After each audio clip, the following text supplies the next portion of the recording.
सरख रंग एक दूसरे में घुल रहे थे।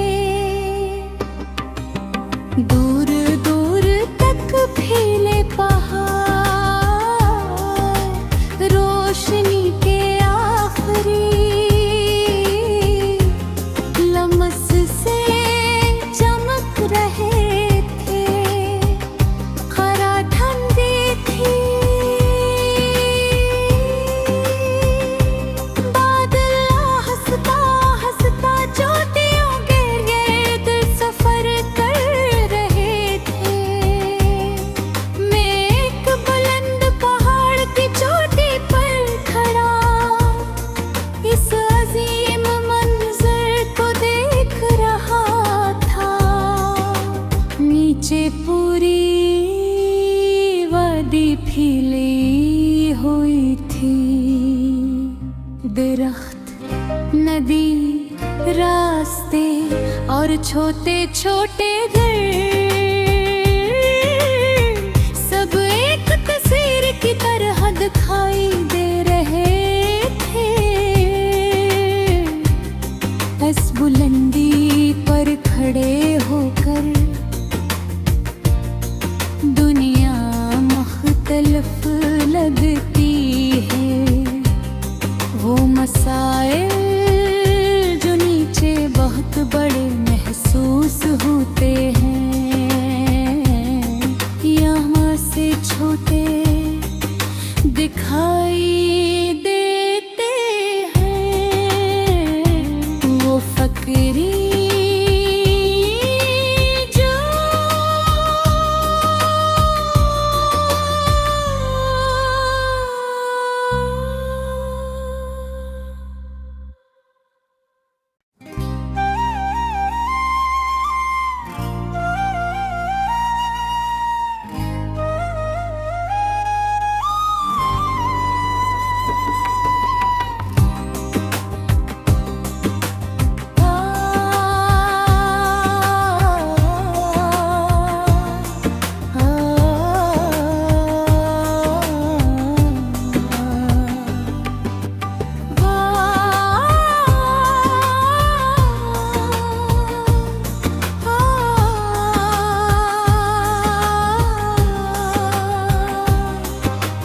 आसमान पर नारंगी सुनरी और सरख रंग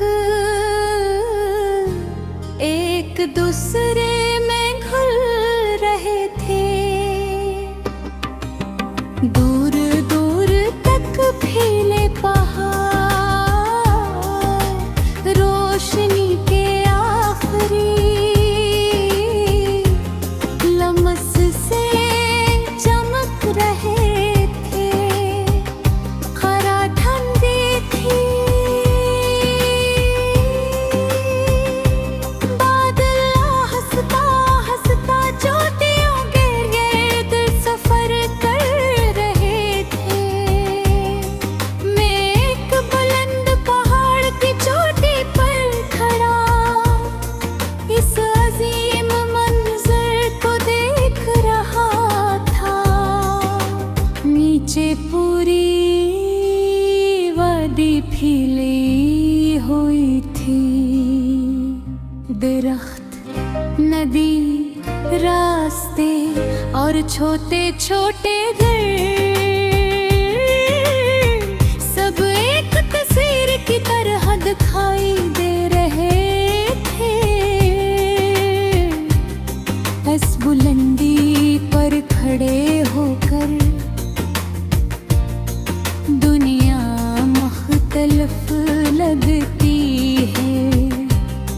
वो मसाइल जो नीचे बहुत बड़े महसूस होते हैं, यहाँ से छोटे दिखाई देते हैं। वो फकरी जो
दूसरे में घुल रहे थे।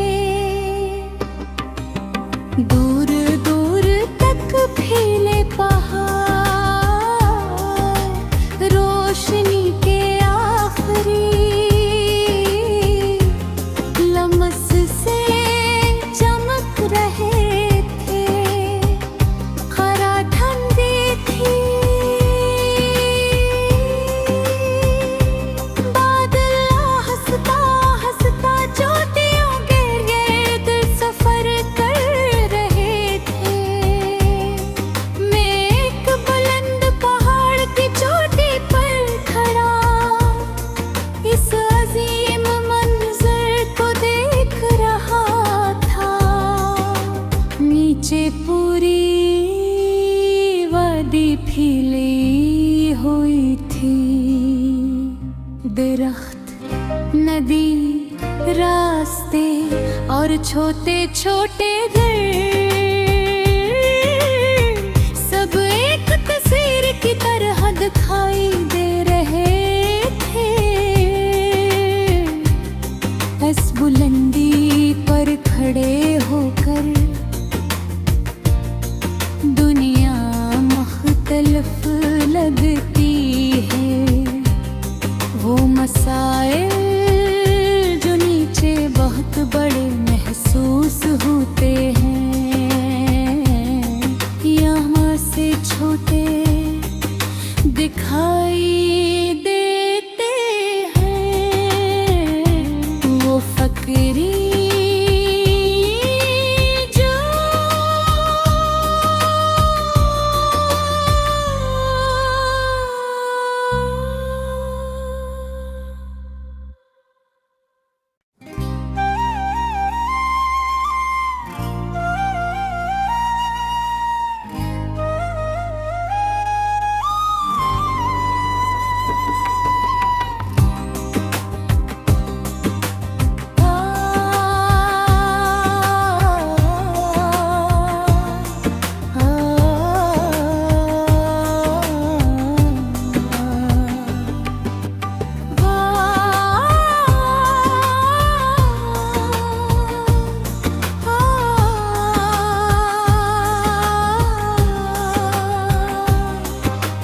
आसमान पर नारंगी सुनरी और सरख रंग एक दूसरे में घुल रहे थे। दूर